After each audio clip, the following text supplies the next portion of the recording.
Right, it's Down on the Rock Show, and I have Mr. Mullins from the Memphis Mayfires with me today. That's right. And you've just landed. So I've got you a little bit sort of into the press area whilst you're still sort of getting the jet lag out of the way. Yeah. And he's warm up acts for the stage later. We're going to get him fired up. That's right. Yeah, gotta get all riled up. So last time we spoke with you was a year ago, actually here as well. How has the last year been for you? Because you've had some new stuff come out. Yeah, it's been great, man. We put out a new record in October called This Light I Hold. Yeah.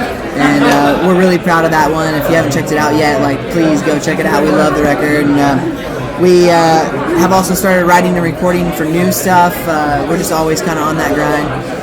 Done some headlining tours in America. Right after this, we go out and we do Warped Tour in America all summer long. So a whole lot of stuff going on always. That's crazy. You guys are always so busy because Memphis isn't the only thing that you do, isn't it? You've got other sort of projects that you work on. Yeah, I've got a solo project, and I own a hair product company called On Point Pomade. Nice. And just constantly grinding. Yeah. So going back to the Slight I Hold. Yeah. Would you say that with that one you guys, sort of extended the sound a little bit because... Definitely, man. I mean, it was a huge step forward for us. It's definitely more rock-driven, which is definitely the way that we're headed as a band. And, we recorded the instrumentals with a different guy on this record, and it gave us a fresh perspective on everything, which is awesome. And it just feels like a more mature record, and it's definitely a crystal clear representation of where we're headed as a band. So yeah definitely. So if people like the record, more of it to come. Definitely. For me, because I followed you guys for quite a while, I enjoyed the fact that it wasn't just another Unconditional. You guys actually pushed what you do into a different sort of set of formulas, and your vocals sound very different from the split that was on Unconditional, where you had your distinct cleans and then your distinct sort of dirty vocals. Right. You had a lot more mixed in between. I really like that. Awesome, man. Yeah. Mostly because it's one of those where I thought Unconditional was so good that I was a bit worried that The Side I Hold wasn't going to sort of live up if it was the same style. Sure. So very, very pleased awesome, with it. Man. Thank you very much. You mentioned going in a rock direction. Is that sort of something that you guys have always wanted to do, or something that's come in a bit later career? It just seems like the natural progression of our band, I mean, the kinds of music that we're listening to these days, just the people that we're becoming, the kind of tours that we want to be a part of, those kind of things. I mean, it's just all in that active rock direction, and so we're definitely looking forward to breaking more and more into that world. Yeah. Okay, so are we going to be finding sort of slower tempo songs, not as much sort of almost metalcore elements to it? Or? Yeah, I mean, it's definitely gonna have less of a metalcore vibe moving forward. Yeah.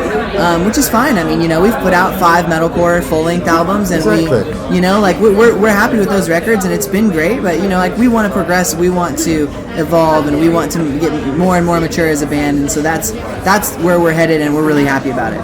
Well, the thing is it's one of those ones which I always love it when people say, "Oh, it doesn't sound like X album of times past." It's like that's because they wrote that album. They're still allowed to play it live.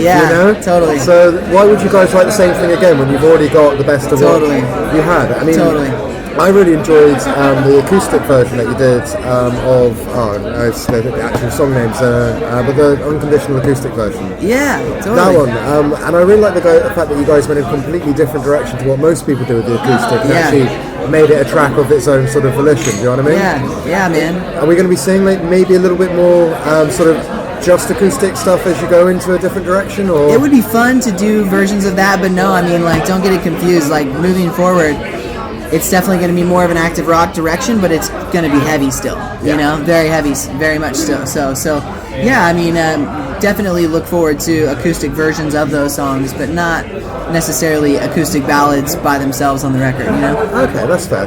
I mean, I would be happy either way. So if you change your mind, then you've got at least one fan waiting. Cool. What are you guys up to for the rest of the summer at the moment then? Are you on a festival sort of? Yeah, Warped Tour. And you mean after the summer, or? No, during the summer first. During the summer, we've got 2 months of Warped Tour in America. It's just a very long tour, so we're really excited about that. It's always been a great tour for us. After Warped, I'm not sure what's planned. I'm sure there's something planned, but I just the jet lag has got me all. And plus, it's one of those, when you're going over details that you have with stuff planned, it's like what you can say and what you can't say. Yeah, and I'm wondering what's been announced. I don't know, but Just more recording and writing and touring, and we never stop grinding. So you'll just see more and more. Okay, cool. Well, I'm going to let you have as much time before you got to go on stage later. I would recommend a nap. I like naps. I think they're great. Yeah. That was not an invitation to nap with me, just in case that was misconstrued. But thank you for taking a couple of minutes, man. It's been my pleasure, awesome. man. Thank you for having me. Cheers. Yeah. No worries.